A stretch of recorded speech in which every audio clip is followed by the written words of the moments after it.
Čo všetko zahŕňa vaša práca počas roka a priamo počas festivalu?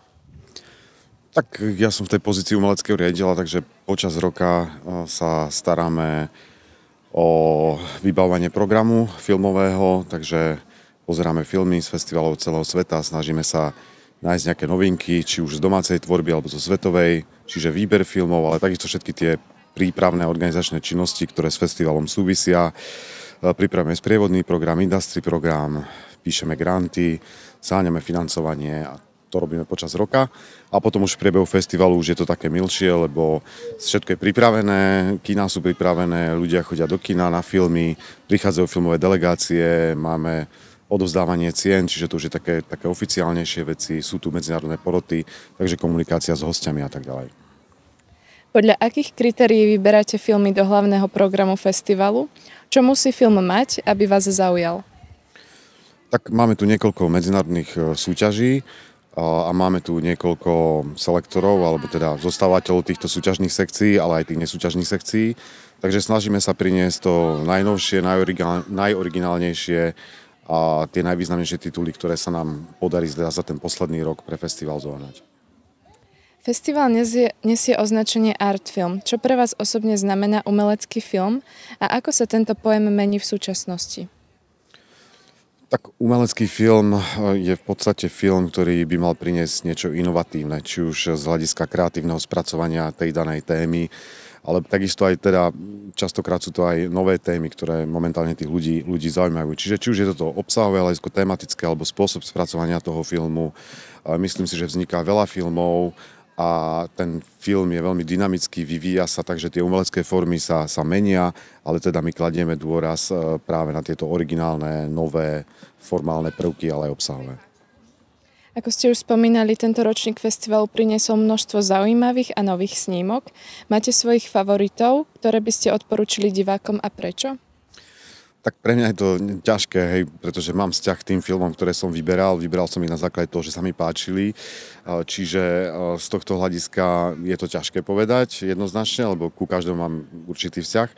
Ale sme veľmi radi napríklad, že hráme filmy z festivalu v Cannes, ktorý skončil pred pár týždňami, takže máme tu víťazný film Drobná nehoda od Jafara Panahiho alebo Dvaja žalobcovia od Sergeja Loznicu, ale veľké množstvo titulov, aj tých nových debutujúcich autorov. Máme tu veľa slovenských premiér, takže pre mňa je to ťažké jeden uprednostňovať pred druhým. Naozaj sme sa snažili vybrať to najkvalitnejšie, čo sa dalo. Keď sa rozprávame o slovenských premiérach, akým spôsobom festival podporuje slovenskú kinematografiu a mladých tvorcov? Máte v programe aj špeciálne sekcie venované domácim filmom? Áno, tak máme tu niekoľko slovenských premiér, vyše 10. Podporujeme tvorcov tým, že sa ich snažíme nejakým spôsobom prezentovať a dostať do medzinárodného povedomia, takže v každej súťažnej sekcii máme aj slovenské filmy. Čiže týmto spôsobom to podporujeme. Takisto medzinárodné poroty, je tu tento rok porota FIPRESCI, ktorá o týchto filmoch bude písať, prípadne môže odozdať ceny. Tak to sú všetko proste spôsoby, ktorými tento slovenský film podporujeme a snažíme sa ho v tom medzinárodnom kontexte šíriť o ňom dobré meno aj ďalej. A dávame priestor aj mladým tvorcom, dokonca sme prezentovali aj 2 seriály, takže všetkým možným spôsobom sa sústredíme na slovenský film tak, aby sa mu dostal dostatok pozornosti a aby sa o ňom nielen slovenský, ale aj zahraničný divák dozvedel.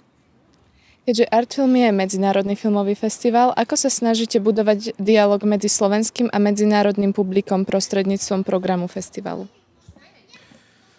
Tak to je práve to, čo som zodpovedal v tej predošlej otázke, že jednoducho tým, že sú tie slovenské filmy pred medzinárodnými porotami, tak aj ja som už absolvoval niekoľko rozhovorov s porodcami medzinárodnými, ktorí hovoria o slovenskom filme, páči sa im slovenský film, je pre nich zaujímavý, pretože prichádzajú či už zo západnej Európy títo porodcovia, alebo z rôznych kútov teda Európy, ale aj sveta, máme tu aj amerického porodcu. Takže týmto spôsobom vzniká dialog a samozrejme oni sa aj medzi sebou stretávajú, keďže tie filmové delegácie k slovenským filmom sú tu prítomné, tak samozrejme tento komunikačný dialog funguje medzi nimi a to je veľmi dobré. Je tohtoročný festival v niečom iný ako tie predchádzajúce?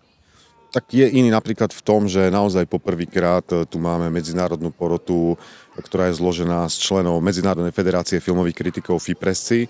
čo je taká prestížna organizácia, ktorá existuje 100 rokov, tento rok oslavuje 100. výročie a takýto typ, oni odovzdávajú cenu FIPRESCI a jednoducho je to značka, je to pojem a takéto poroty sú na tých najprestížnejších festivaloch na svete, takže tento rok túto porotu hostíme, dúfam, že to bude pokračovať v ďalších rokoch, takže to je také nové a samozrejme máme tu aj špeciálne 2 sekcie, ktoré sú venované azijskej kinematografii.